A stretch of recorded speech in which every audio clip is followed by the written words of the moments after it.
기도원 300용사 말씀과 기도 집회가 우리 12번에 걸쳐서 진행이 됩니다.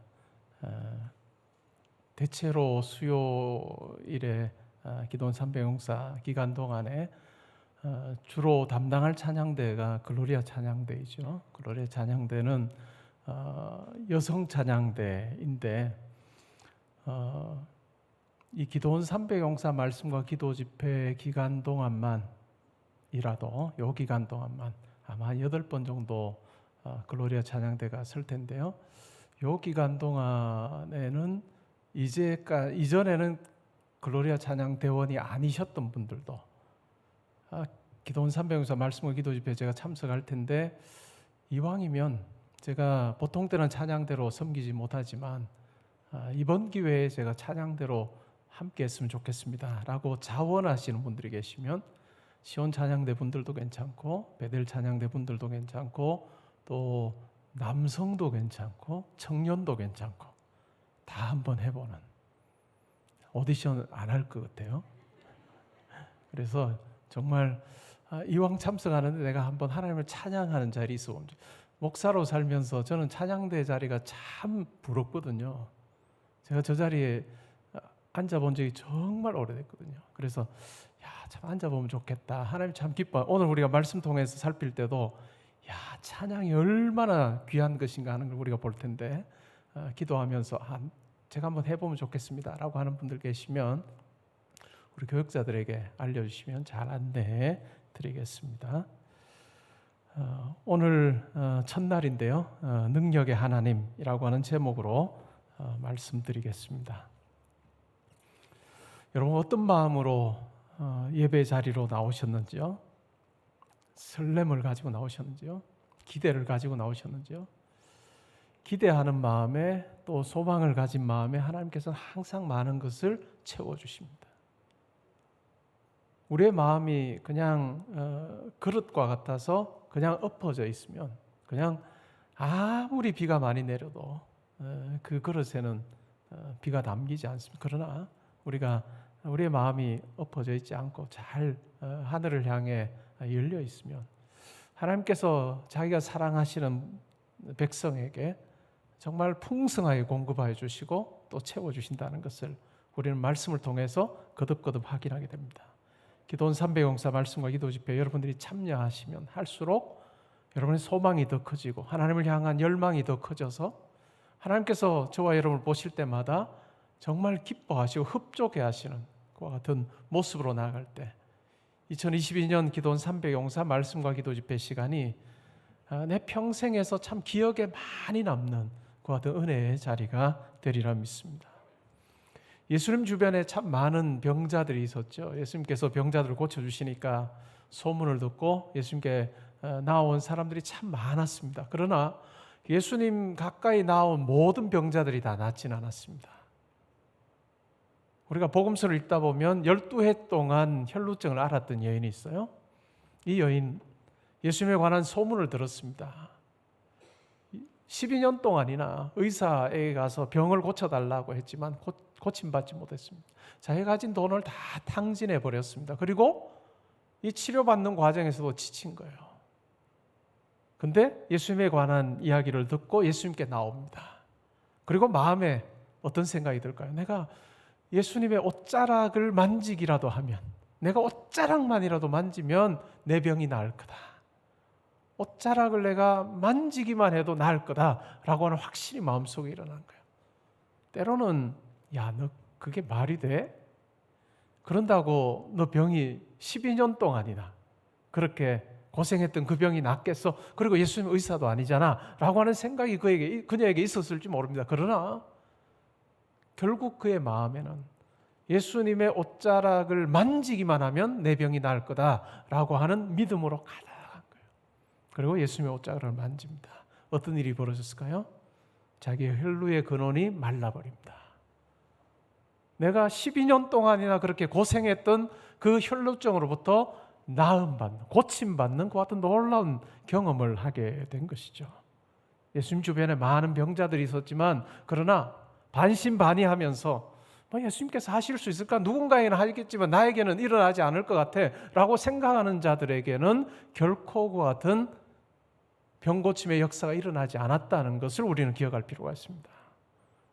결국은 중요한 게 뭘까요? 마음이에요. 결국은 마음입니다. 우리가 신앙생활할 때 매우 중요한 것은 내 마음이에요. 기도하러 나아가는 내 마음, 그리고 예배자로 나아가는 내 마음이었다는가? 그냥 몸만 와 있거나 그냥 반쯤만 믿는 우리가 아니라 정말 하나님께서 내 삶에 함께 하실 때 내 삶이 정말 달라질 거다. 하나님께서 나를 붙들어 주시기만 하면 내가 지금의 삶과는 참 다른 삶을 살 수 있을 거다. 내가 걱정하고 염려하는 그 일도 하나님의 손에 붙들리게 되면 아무 염려 없다라고 하는 그 분명한 확신이, 그 어떤 분명한 소망의 마음이 우리 가운데 있을 때 하나님께서 일하기 시작하실 것입니다. 여러분, 우리 모두 구경꾼이 되지 않으면 좋겠어요. 제가 오늘 말씀을 설명을 드리고 풀이하고 또 여러분들이 오늘 찬양 드리고 기도하는 이 모든 것이 그냥 구경꾼이 되지 않고 여러분이 정말 하나님 앞에서 마치 1:1로 하나님 앞에 예배하는 자로, 하나님 앞에 1:1로 말씀드리는 자로 여러분이 있을 때 하나님 분명히 역사하실 것입니다. 분명히 역사하셔서 여러분의 삶에 함께하여 주시리라 믿습니다. 오늘 말씀을 들으며 여러분에게 믿음의 확신이 생기는 그 같은 시간이 되면 좋겠습니다. 오늘 한 절을 읽었지만 이 역대하 20장에 나오는 이 사건 전체적으로 살펴보기를 원합니다. 언제 있었던 일이냐 하면 주전 750년경에 있었던 일입니다. 장소는 어딜까요? 예루살렘입니다. 유다 왕 여호사밧이라고 하는 왕이 있었습니다. 그는 참 선한 왕이었습니다. 하나님의 말씀에 순종하는 왕이었습니다. 하나님의 음성 듣기를 즐거워하는 왕이었죠. 그래서 하나님께서 이 여호사밧을 참 좋아하셨습니다. 근데 위기가 닥쳐옵니다. 어떤 위기일까요? 모압과 암몬과 마온이라고 하는 나라 백성들이 힘을 합쳐서 쳐들어옵니다. 어떤 사람이 이렇게 말합니다. 큰 무리가 바다 저쪽 아람에서 왕을 치러 오는데 이미 엔게디에 이르렀습니다. 이미 가까이 와서 예루살렘으로부터 한 60km 정도 떨어진 곳까지 왔습니다 라고 하는 이야기를 합니다. 사해를 지나서 60km 가까이 왔습니다. 하루나 이틀이면 예루살렘에 도달할 수 있는 그와 같은 거리입니다. 위기의 순간이죠. 이러한 상황에서 사람들은 어떻게 반응할까요? 아니, 여러분은 어떻게 반응합니까? 두려워합니다. 그리고 벌벌 떨기도 하고 내가 이 일을 어떻게 감당할 수 있을까 염려하기 시작할 것입니다. 그리고 내가 할 수 있는 일이 뭘까 고민도 해보겠죠. 이런 상황에서 가장 일반적으로 반응할 수 있는 것은 군대를 모으는 거죠. 전열을 가다듬고 우리가 싸우자라고 그렇게 하는 것이 일반적일 겁니다. 근데 여호사밧 왕은 어떻게 할 거예요? 3절에 보면 이렇게 나옵니다. 여호사밧이 두려워하여 여호와께로 낯을 향하여 간구하고 온 유다 백성에게 금식을 공포했다라고 이야기합니다. 왕도 두려워합니다. 근데 그 두려움에서 끝나지 않고 하나님께로 낯을 향하여서 간구하고 온 유다 백성에게 금식을 선포합니다. 기도하고 금식하는 거죠. 상식에 맞지 않아 보입니다. 시간 낭비처럼 보입니다. 많은 사람들이 우리가 하는 기도의 모습을 보면서 참 약해 빠졌다라고 이야기합니다. 참 쓸모없는 일 한다고 생각합니다. 참 비효율적인 행동하고 있다라고 그렇게 이야기할지 몰라요. 그러나 하나님을 만난 성도는, 전능하신 하나님을 체험한 성도는 기도의 시간이야말로 가장 능력의 시간이고 가장 효율적인 시간이다라는 것을 확신하기 때문에 우리는 기도의 자리로 달려가는 것이고, 그리고 여러분들이 오늘 이 자리에 나온 이유도 바로 그것일 겁니다. 뭐라고 기도할까요? 6절부터 12절에 여호사밧 왕의 기도가 나옵니다. 두 가지가 두드러지는데요. 첫 번째는 하나님에 대해서 분명히 믿음을 고백합니다. 조상들의 하나님, 그리고 이방 나라를 다스리시는 하나님, 하나님의 손에 권세가 있사오니 능히 주와 맞설 사람이 아무도 없습니다 라고 그렇게 고백합니다. 이것이 왕의 고백이고 또한 이것이 우리의 고백이 되어야 되리라 믿습니다. 하나님께서 하늘의 하나님이시고 또한 세상 모든 만물을 주관하시는 분이시기 때문에 하나님의 손에 권세가 있기 때문에 능히 주와 맞설 사람이 아무도 없습니다 라고 하는 이 고백, 이것이 우리의 고백이 되어야 되고, 우리가 기도의 자리로 나아갈 때 하나님을 향한 믿음의 고백이어야 하리라 믿습니다. 그리고 두 번째는 뭘까요? 하나님의 약속에 의지해서 간구합니다.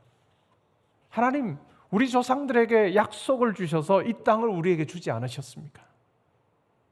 그래서 우리로 하여금 이곳에 살게 하지 않으셨습니까? 그리고 성전을 짓고 나서 하나님께 부르짖으면 하나님께서 들으시겠다고 약속하지 않으셨습니까? 라고 이전의 역사 속에 있었던 하나님과의 그 대화, 하나님과의 그 결정적인 사건, 그리고 하나님께서 하신 약속을 붙들고 기도하고 있습니다. 그러면서 하나님께서 우리에게 이 땅을 주셨고 또 성전에서 기도할 때 들으시겠다고 약속하셨는데, 지금 이방 민족이 우리를 이 땅에서 쫓아내려고 가까이까지 왔습니다 라고 그렇게 이야기합니다. 그리고 결정적으로 12절에 보시면 우리가 대적할 힘도 없고 어떻게 할 줄도 알지 못하고 오직 주만 바라보나이다. 오직 주만 바라보나이다 라고 그렇게 고백합니다. 이것이 우리 기도의 가장 중요한 자세입니다. 대처할 능력도 없고 어떻게 할 줄도 모르고 오직 주만 바라봅니다. 많은 경우의 성도들이 하나님께 간구는 하지만 내가 이것도 할 수 있고 저것도 할 수 있고 그리고 다른 여러 가지 것을 할 수 있지만 그 중에 내가 할 수 있는 여러 가지 것 중에서 한 가지로 제가 하나님께 기도합니다 라고 하는 마음으로 기도하는 경우가 있습니다. 이렇게 기도하면 어떻게 될까요? 하나님의 일하심을 우리는 경험할 수 없습니다. 이러한 자세로 우리가 기도하면 하나님의 일하심을 우리는 체험할 수가 없습니다. 여호사밧 왕이 이야기하는 것처럼, 간구하고 아뢰는 것처럼 오직 주만 바라보나이다. 오직 주만 바라보나이다. 내가 경우의 수가 여러 가지가 있는데 그 중에 하나로 하나님을 바라봅니다 라고 하는 것이 아니라 내 경우의 수가 지금 하나님 앞에서는 아무것도 없습니다. 내가 아무리 좋다라고 생각하는 경우의 수라 할지라도 하나님의 경우의 수 앞에는 비교할 수 없는 것인 줄 제가 분명히 알고 오직 주만 바라보나이다. 하나님께서 일 가운데 역사하셔야 이 일이 가장 선하게 이루어진다는 것을 제가 분명히 믿습니다라고 하는 이 절대적인 신뢰, 하나님을 향한 절대적인 복종의 마음, 이 믿음의 마음이 우리 가운데 있을 때 우리 가운데 놀라운 일이 일어납니다. 성도님들이 기도 어떻게 해야 되나 라고 하는 것으로 내가 기도를 하긴 하는데 정말 제대로 하는지 모르겠다라고 이야기하는 분들이 꽤 있습니다.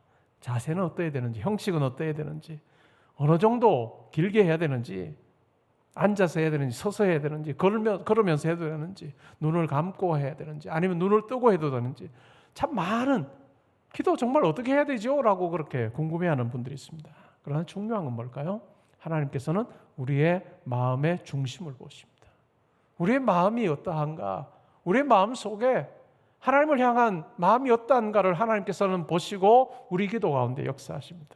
여호사밧 왕처럼 오직 주만 바라봅니다. 다른 어떤 것도 바라보지 않고 오직 내가 여호와의 낯을 향하여 오직 주만 바라봅나이다 라고 우리가 그 마음 가지고 나아갈 때 하나님께서 우리의 기도 가운데 역사하십니다. 그러자 하나님의 영이 레위 사람 야시엘에게 임합니다. 15절에 보면요, 아주 중요한 말씀하십니다. 너희는 이 큰 무리로 두려워하거나 놀라지 말라. 이 전쟁은 너희에게 속한 것이 아니요 하나님께 속한 것이니라. 이 15절을 우리는 기억할 필요가 있습니다. 두려워할 일이 있고 놀라운 일이 생길 때, 전쟁이 벌어질 때 이건 너희가 치르는 전쟁 아니고 하나님께 속한 것이다 라고 그렇게 알려줍니다. 물론 이렇게 말하죠. 너희는 그들에게로 내려가서 그들을 만나라. 그러나 너희가 싸울 것은 하나도 없다. 대열을 이루고 서서 너희와 함께한 여호와가 구원하는 것을 보아라 라고 이야기합니다. 두려워하지 마라, 놀라지 말라, 내일 그들을 맞서 나가라, 여호와가 너희와 함께하리라 라고 하는 말씀을 주십니다. 이 전쟁, 세 나라가 합쳐서 연합군으로 쳐들어오는 이 전쟁, 너희의 전쟁이 아니고 하나님의 전쟁이다 라고 그렇게 말씀합니다. 대열을 갖추어서 나가서 그들을 만나긴 하겠지만 너희가 할 것은 아무것도 없다. 너희와 함께하는 여호와께서 어떻게 행하시는지를 너희는 보아라 라고 그렇게 이야기합니다. 여호사밧과 온 백성이 여호와께 경배합니다. 그리고 레위 사람들이 큰 소리로 하나님을 찬송하는 거죠. 우리의 기도에는 항상 찬송이 더불어 같이 가야 됩니다. 말씀과 기도와 찬송 이 삼박자가 있을 때 우리의 삶이 균형을 갖추는 거예요. 나는 기도 열심히 잘합니다. 근데 찬송은 제가 부르기 싫어하고 말씀은 제가 읽기 싫습니다 라고 하면 그 성도는 균형 있는 성도가 아니에요. 정말 기도를 제대로 하는 성도라면 하나님께서 입을 열어서 뭐 노래를 잘하건 못하건 간에 찬송하는 그 기쁨과 즐거움을 허락해 주시는 거예요. 그리고 하나님 말씀을 내가 사모하여 주의 말씀을 듣기를 소원하는 그 마음을 주셔서 정말 우리로 하여금 말씀을 사모하게 하시고 읽게 하시고 또 우리의 입이 열려서 찬송하게 하시는 그 놀라운 일을 행하십니다. 우리가 비록 때로는 음을 다스리는 사람으로 그렇게 산다 할지라도 그러나 내 입에서 나오는 찬송을 기뻐하시는 하나님을 우리 삶에서 경험하는 것은 매우 중요하죠. 간구가 있었고 또 하나님의 말씀이 있었고 찬송이 있었다는 것 우리가 기억할 필요가 있습니다. 이튿날 아침에 일찍이 백성들이 두고와 들로 나갑니다. 여호사밧이 이렇게 말합니다. 너희는 너희 하나님 여호와를 신뢰하라. 그리하면 견고히 서리라. 그의 선지자들을 신뢰하라. 그리하면 형통하리라 라고 그렇게 이야기합니다. 그러면 참 놀라운 것은 노래하는 자들을 군대 앞에 세웁니다. 그리고 행진을 해요. 전쟁을 치러 나가는데 군사들 앞에 거룩한 옷을 입고 노래하는 자들을 앞세워서 전쟁터로 내보냅니다. 그러면서 하나님께 감사의 찬양을 하게 합니다. 여호와께 감사하세 그의 인자하심이 영원하도다. 여호와께 감사하세 그의 인자하심이 영원하도다 라고 하는 이 노래와 찬송이 시작할 때 하나님께서 일하십니다. 정말 신기한 일이죠. 찬송을 부르기 시작할 때 하나님께서 일하십니다. 하나님께서 매복시키신 사람을, 그게 천사인지 모르겠어요. 하나님의 어떤 방법으로 이 세 연합군 가운데 역사하셔서 암몬과 모압이 둘이 하나가 돼서 세일산 주민을 쳐서 죽이게 합니다. 그리고 나서 이제 다 세일산 주민을 다 쳐서 죽이고 나서 이제 둘이 남았는데 두 민족이 서로 두 나라가 서로 군사들이 싸우게 해서 다 죽임을 당하게 합니다. 시체들이 즐비하죠. 이스라엘 백성들이 그 시체들 사이로 가서 적군들의 물건을 탈취합니다. 너무 많아 사흘 동안 거두었다라고 이야기합니다.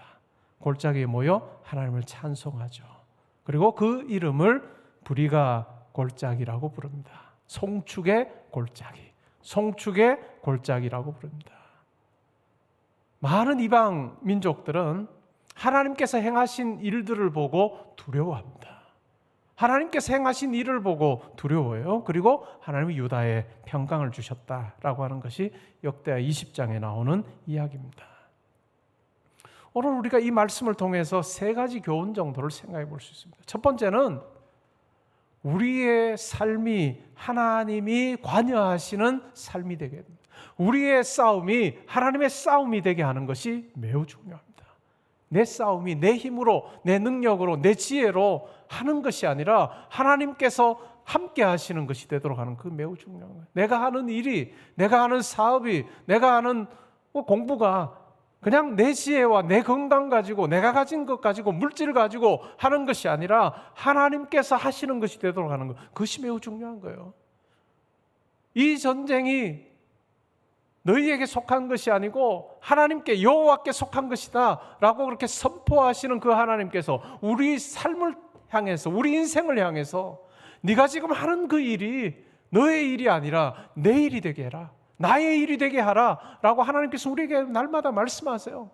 너희 가지고 있는 것 가지고 하지 말고, 경험 가지고 하지 말고, 지식 가지고 하지 말고 하나님께 의지함으로 해라. 하나님께 의지함으로 해라. 아침에 출근하여 그냥 옷걸이에 내 옷을 벗어놓고 아니면 뭐 옷으로 갈아입고 나서 그 다음부터는 내가 하는 거야 라고 하는 것이 아니라 정말 하나님께서 함께 하시는 그와 같은 일터가 되고 하나님께서 함께 하시는 공부하는 현장이 될 때 우리가 꿈꾸거나 바라거나 상상하는 것보다 더 넘치게 하시는 하나님을 우리는 만날 수 있습니다. 여러분 분명히 확신하십시오. 오늘 이 말씀을 들으면서 하나님, 제 삶이 저의 인생의 싸움이 저의 싸움이 되지 않게 하시고 여호와 하나님의, 내 아버지 하나님의 싸움이 되게 하여 주옵소서. 그 마음으로 하나님을 의지하는 우리가 되면 좋겠습니다. 두 번째는 전적인 신뢰가 중요합니다. 레위 사람을 통해서 하나님의 뜻을 들었습니다. 이 전쟁 너희에게 속한 것 아니고 여호와께 속한 것이다 라고 하는 그 말을 들었습니다. 그러나 우리가 인간적으로 생각해 보면 어떨까요? 그리고 경배하고 찬송했지만 밤에 자는 동안에, 밤에 곰곰이 생각하면서 마음이 바뀔 수도 있는 거예요. 그러나 이튿날 일찍이 들러 나갔을 때 왕이 우리 하나님을 신뢰하자, 하나님을 신뢰하자, 전적으로 우리에게 말씀하신 하나님을 신뢰하자라고 백성들을 정말 믿음의 자리로 인도하면서 결국 하나님께서 일하시는 것을 보았던 것을 우리가 기억할 필요합니다. 우리의 삶에서도 마찬가지입니다. 우리가 기도할 때 하나님께서 우리 마음에 평안을 허락해 주시는 경우가 있어요. 우리가 어떤 문제를 놓고 어떤 계획을 놓고 기도했는데 하나님께서 우리 마음에 성령을 통하여 말씀해 주실 때가 있습니다. 너 염려하지 마라, 두려워하지 마라. 우리 마음에 친히 말씀해 주실 평강을 우리에게 주실 때가 있어요. 그때는 감사합니다, 기뻐합니다. 그러다가 어느새 시간 지나고 나면서 과연 하나님 그러실까? 때로는 의심하고 하나님께서 우리에게 하신 말씀을 우리가 붙들지 않을 때가 있습니다. 여러분 한번 잘 살펴보십시오. 여러분 지금 가지고 있는 그 고민하는 문제 하나님께서 말씀해 주실 때 마음에 말씀해 주시고, 여러분들이 성경 말씀 읽으면서 하나님께서 그 일에 대해서 응답하여 주시고 말씀해 주실 때 하나님의 말씀으로 받고 의심하지 않고 하나님을 굳게 신뢰하는 것, 그것은 매우 중요한 것입니다. 그 다음에 세 번째는 불의가 골짜기가 우리의 인생에서 많아야 됩니다. 여러분의 인생에 불의가 골짜기는 어떠한 것이 있는지요? 여러분의 지금까지 걸어온 삶의 여정 속에 정말 송축의 골짜기 얼마나 많은지요? 그냥 내가 어떤 일을 이뤘어 라고 하는 나의 영광을 선포하는 골짜기가 아니라 하나님께서 내 삶 가운데 함께 하셔서 나로서는 도무지 꿈꿀 수 없고 나로서는 감당할 수 없고 나로서는 해결할 수 없는 그 문제 가운데 함께 하셔서 마침내 하나님께서 나로 하여금 하나님의 함께 하셨음을 고백하게 하고 찬송하게 하신 그 불의가 골짜기가 우리의 인생에 많아야 될 것입니다. 그렇지 않으면 그냥 내 인생 살 수밖에 없습니다. 여러분 한번 살펴보십시오. 그리고 이번 13회 기도원 300용사 말씀과 기도 집회 이 기간 동안에 한 가지 기도의 제목을 가지고 하나님 앞에 나와 간구하고, 하나님 이것이 내 일이 아니라 하나님의 일이 되기를 원합니다. 제가 하나님을 전적으로 신뢰합니다. 그리고 이것을 통해서 마지막 끝내는 불의가 골짜기가 되는, 하나님을 찬송하게 되는, 이 일에 하나님께서 함께 하셨습니다 노래하게 되는 찬송의 골짜기, 이 찬양의 골짜기가 만들어지는 놀라운 은혜가 있게 해주십시오라고 하는 열망으로 우리가 하나님 앞에 나아가면 좋겠습니다. 9월 24일에 입당 예배를 드립니다. 전체적으로 돌아보면 우리 성도님들 사이에서는 건축을 하면서 전혀 아무런 문제가 없었어요. 큰 소리 한번 난 적 없이 건축준비위원회부터 완공할 때까지 그렇게 했습니다. 근데 건축 과정에서는 이러저런 많은 일들이 있었습니다. 한 몇 가지만 말씀드리면, 첫 번째는 지질 조사예요. 옛날 예배당이 있을 때 설계를 해야 되기 때문에 우리 땅속을 모르기 때문에 지질 조사를 했습니다. 옛 건물이 예배당이 있는 그 상태에서 지질 조사를 했습니다. 유일하게 그냥 지질 조사를 할 수 있는 곳이 딱 있었어요. 우리 예배당 바로 바깥에 지질 조사를 했습니다. 원래는 우리가 지하 3층, 지상 5층 건물을 지으려고 했는데 지질 조사를 딱 하고 나니까 저 밑에 안반이 나오는 거예요. 흙이에요. 그리고 저 밑에 안반이 나와서 그 지질 조사 내용을 보고 나서는 우리 지하 4층 하는 게 좋겠습니다. 비용도 얼마 들지 않고 지하 4층 하면 공간도 더 많아지고 좋겠습니다 하고 원래 계획을 변경해서 지하 4층에 지상 5층, 지금 우리 예배당처럼 그렇게 하기로 변경을 했습니다. 그리고 예배당을 허물었어요. 그리고 나서 땅 파기를 했습니다. 땅 파기를 하자마자요, 얼마 안 가서, 얼마 파지 않아서 돌이 나오기 시작하는 거예요. 우리가 처음 지질조사 했던 곳은 저 땅 아주 밑에 돌이 나왔는데, 흙이었고 돌이 나왔는데, 이제 땅 파기를 해보니까 뭐 얼마 파지 않아서 그냥 돌이 나오는 거예요. 그리고 우리가 땅 팠던 그곳 외에는 다 돌이에요. 우리가 땅 판 곳만 흙이었고 그 외에는 다 돌인 거예요. 참 신기하죠. 장로님들도 걱정이 많아지죠. 이렇게 하면 비용도 많이 들고 돌도 깨려면 힘들 텐데 걱정이 되잖아요. 기도하는 중에 하나님께서 그런 마음을 주셨어요. 얘야, 만약에 지질조사를 했는데 돌이 있는 그곳에 지질조사했으면 너희 지하 2층밖에 안 팠을 거야. 그러니까 지하 4층까지 파고 돌이야 깨면 될 거니까 이렇게 해서 한 번 지으면 또 뭐 50년, 60년 쓸 텐데 하나님께서 정말 절묘하게 돌이 없는 곳에 지질조사하게 하시고 지하 4층 파자라고 해서 결단하게 하시고 이렇게 이루어 가시는구나 라고 하는 그 마음을 저에게 주셨어요. 그리고 장로님들이 다 동의해서 우리가 지하 4층을 팠습니다. 하나님의 일하심은 우리 계획과 참 다를 때가 많습니다. 그리고 옆집과 경계 문제도 있었어요. 옆집과 경계 문제. 뭐 저와는 사이가 참 좋았는데 또 저희 이전의 교회와 관계가 안 좋았던 이웃집이 있었습니다. 근데 그 이웃집 담이 우리 교회 쪽으로 넘어와 있었어요. 근데 너무나도 오랫동안 이렇게 돼 있었기 때문에 이 담을 헐 수가 없는 거예요. 법적으로 담을 헐 수가 없다라고 하더라고요. 근데 우리가 설계는 다 원래 우리 땅 가지고 설계를 다 했는데 옆집에서 이 담 헐지 말고 건축하세요. 그러면 어떻게 해야 되느냐 하면 우리 땅 안으로 쑥 들어와서 설계를 변경해야 되는데 그러면 우리 할 수 있는 면적이 참 많이 좁아지는 거예요. 기도하는 거예요. 완고해서 이전에 일로 인해서 마음이 많이 상해 계셔서 전화드리면 목사님 오셔서 교회가 달라지고 또 목사님에 대한 이야기 많이 듣습니다. 그러나 담은 못 옵니다. 항상 전화하면 그래요. 그래서 건축위원회 장로님도 그렇고 정말 여러 번 해도 안 되는 거예요. 그리고 점점 더 이제 정말 공사해야 되는 그 날이 가까우는 거예요. 온통 제 머릿속엔 그거밖에 없어요. 건축위원들 머릿속에도 그거밖에 없는 거예요. 근데 하나님 앞에 기도하고 저는 정말 이런 어려운 일이 있을 때는 저는 오히려 기도를 안 합니다. 그냥 하나님 알아서 하세요. 제가 한다고 한 것도 아니고 하나님 알아서 하세요 하고 저는 그날 다른 날보다 훨씬 일찍 그냥 두 다리 쭉 뻗고 잤어요. 그리고 아침에 일어나서 기도를 하는데 편지를 써봐라. 편지를 써보면 좋겠다 라고 하는 그 마음을 주셨어요. 그래서 주소를 알아내서 편지를 썼습니다. 장문의 편지를 썼습니다. 제가 나이가 몇이고 온 지 얼마나 됐고 또 어르신 아드님들과 제가 이웃으로 잘 지내기를 원하는데 정말 이 문제 잘 해결이 됐으면 좋겠습니다 하고 한 2장 정도 빽빽이 편지를 썼습니다. 그러고 나서 며칠 뒤에 전화가 왔어요. 목사님 한번 봅시다. 그리고 아들을 데리고 왔어요. 만났는데 아들도 자기 나이를 까더라고요. 저보다 한 2살 어리신 분 같은데 목사님 저는 나이가 얼마입니다. 그러니까 잘 지내자는 거죠. 어른들 때는 잘 지내지 못했지만 우리 때는 더 잘 지냈으면 좋겠다라고 하는 그 마음이고 또 아버지가 그 이야기를 하셨더라고요. 그래서 참 순조롭게 잘 해결이 됐고 그러면서는 교회가 원하는 대로 하세요. 교회가 원하는 대로 하세요.